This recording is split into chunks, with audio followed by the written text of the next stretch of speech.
첫 번째, 이 자녀 앞으로 차가 있는지 없는지 제일 먼저 본답니다. 왜냐하면은 차 넘버를 조회를 하게 되면 이 차가 몇 시에 들어오고 몇 시에 나가는지 관리실에 가면은 차량 진출입 내역이 나오잖아요. 안녕하세요, 복덩이 부동산입니다. 오늘은 1가구 1주택인데 양도소득세 비과세를 받으려고 하면 어떻게 해야 되는지 사례를 통해서 자세하게 설명을 드리려고 합니다. 여기에 직면해가 있는 제 또래 친구들이 많고요. 며칠 전에 오신 이 고객분도 이런 사연을 가지고 오셨던데, 설명드리기 전에 요 아래 구독과 좋아요 먼저 부탁드릴게요.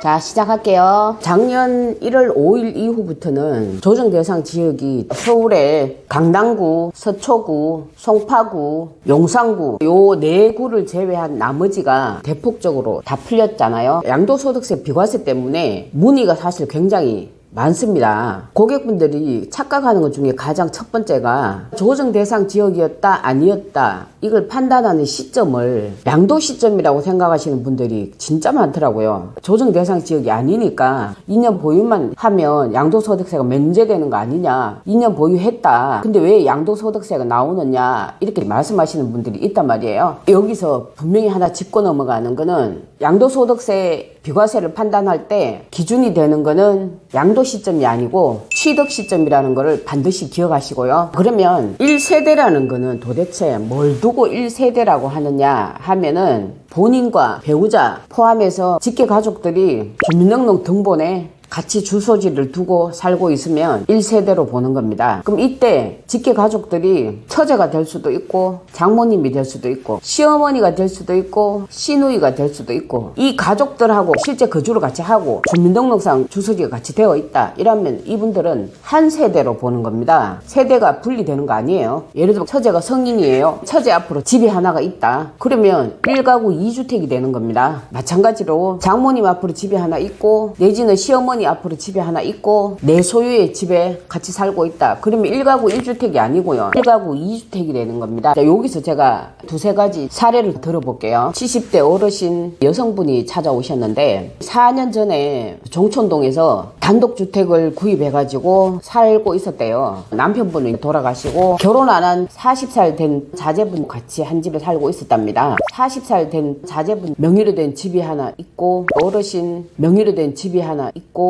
주민등록상 같이 살고 있잖아요. 그럼 이 경우에도 마찬가지로 1가구 2주택이 되는 거잖아요. 그 이분은 뭐라고 생각했냐면 같이 한 집에 살고 있으니까 1가구 1주택이 아니냐 이렇게 생각하셨다는 거예요. 그러고는 어르신 명의로 된 집을 최근에 판 거예요. 집을 팔고 난 다음에 양도소득세가 2억이 나왔대요. 양도소득세 신고할 때 비과세로 신고를 했대요. 매매했을 때 금액이 12억을 넘지 않았고 2년 이상 보유를 했고 또 2년 이상 거주를 실제 했으니까 당연히 내가 비과세를 받을 거다 생각하고 양도소득세 비과세를 신고했는데 국세청에서 양도소득세 2억을 내라고 고지서가 날라왔다는 거예요. 그래서 부랴부랴 세무서에 쫓아가가지고 이 도대체 왜 나는 1가구 1주택인데 어떻게 해서 이 돈이 나오게 됐냐, 다른 사람한테 부과할 거를 이 주소지를 잘못하고 온 거 아니냐 이러고 따졌대요. 그랬더니 그 담당자분이 자세하게 설명을 해주는 게 결혼 안 한 40살 된 따님하고 같이 살고 있을지 않냐, 그분 앞으로 집이 한 채 있지 않냐고, 그게 무슨 문제가 되냐고 물었대요. 자녀가 만 20세가 넘으면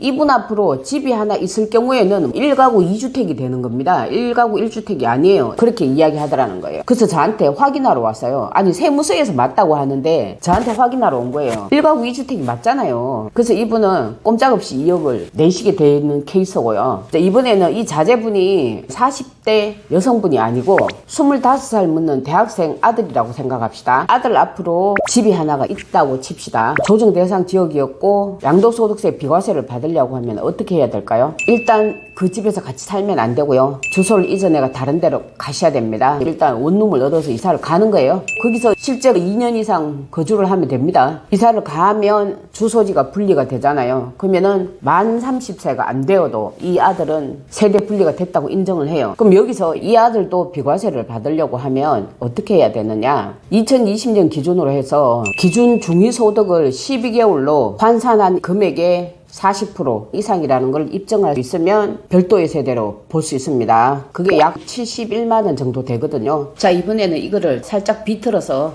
다른 사례로 설명을 해볼게요. 선무당이 사람 잡는다고 하잖아요. 바로 이런 사례들인데 요쪽에서 약간의 지식을 얻고 저기서 약간의 지식을 얻고 요런 짧은 지식들이 뭉쳐가지고 잘못하면은 진짜 생각지도 않은 결과를 초래할 수 있게 되는데요. 이분 사례를 들어보면은 25살 된 아들 명의로 집이 한 채가 있고요. 본인 명의로 집이 한 채가 있습니다. 그러니까 2주택자인데 이분이 머리를 쓴 거예요. 주소지만 다르게 해놓으면은 세대가 분리된다 생각한 거죠. 아들은 친구 집에 주소지를 옮겨놨어요. 아들은 실제 사는 거는 한 집에 같이 살고 있었어요. 세대 분리가 됐으니까 1가구 1주택으로 인정한다 생각하고 본인 명의 집을 팔았습니다. 집을 팔고 한참 있다가 나니까 국세청에서 양도소득세 내라고 고지서가 날라온 거예요. 이 경우에도 마찬가지 현상입니다. 세대 분리가 되었다고 해도 실질적으로는 한 집에 같이 살고 있었잖아요. 국세청이나 세무서에서 조사관들이 있잖아요. 한 집에 같이 살고 있었다는 거를 증명을 어떤 식으로 하느냐면은 잘 들어보세요. 제가 관련 자료를 찾아보고 깜짝 놀랐습니다. 어떤 식으로 하는지 자세히 들어보시면 기가 막힙니다. 첫 번째, 이 자녀 앞으로 차가 있는지 없는지 제일 먼저 본답니다. 왜냐하면은 차 넘버를 조회를 하게 되면 이 차가 몇 시에 들어오고 몇 시에 나가는지 관리실에 가면은 차량 진출입 내역이 나오잖아요.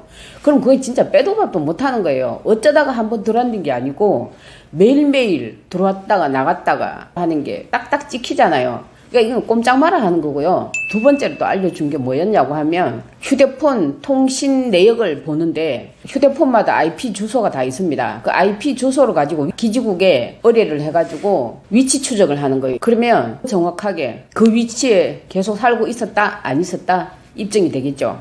또 관리비 내역서도 본다고 하고요. 편의점 같은데 사용했는 신용카드 카드를 주지 않는다고 해도 교통카드는 애들이 다 쓴단 말이에요. 교통카드가 돈이 어디로 해서 빠져나가느냐 하면 부모님 계좌에서 거의 다 나가잖아요. 이 교통카드 사용 내역을 보면 어느 지역에서 버스를 탔고 어느 지역에서 내렸다는 것까지 자세하게 나오잖아요.